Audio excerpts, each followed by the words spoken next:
Hopefully I get this first try. Okay, so movie I watched was Sinners. I rated a 4 out of 5.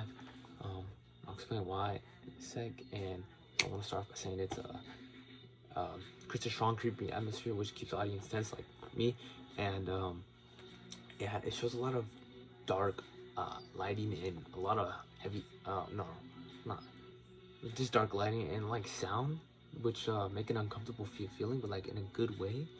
And I want to say how um the actors really help to make the fear feel real when you're watching it. And I did not like how like some of the scenes were really slow and could be shorter to make the movie overall like flow and like feel better when you're watching it, which is why it's not a 5 but a 4. But overall I love the movie, it was great. And for German expressionism, the dark visuals, they show a lot everywhere in the film, especially with the vampires and the heavy shadows, like vampires especially in the corners, glowing eyes. And yeah, and a lot of the low lighting, and it kind of shows how a lot of the characters when they're in the dark kind of shows their fear and guilt. And then I want to explain how the camera angles they use is it makes it show how they're like kind of trapped with how tight and uncomfortable it looks, like especially when they're like in front of like the door and the vampires are looking out for them and they're trying to get in but they can't. And some what's next, I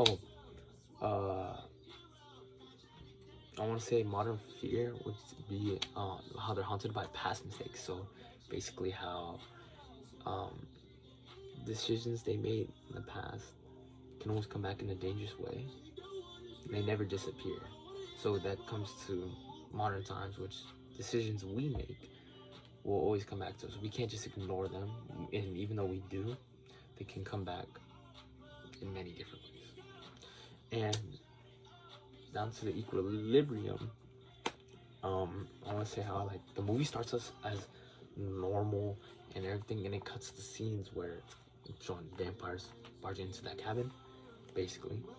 And the disruption is when we see the vampires and we see that they take those innocent people's lives, and they come to them to disrupt their life.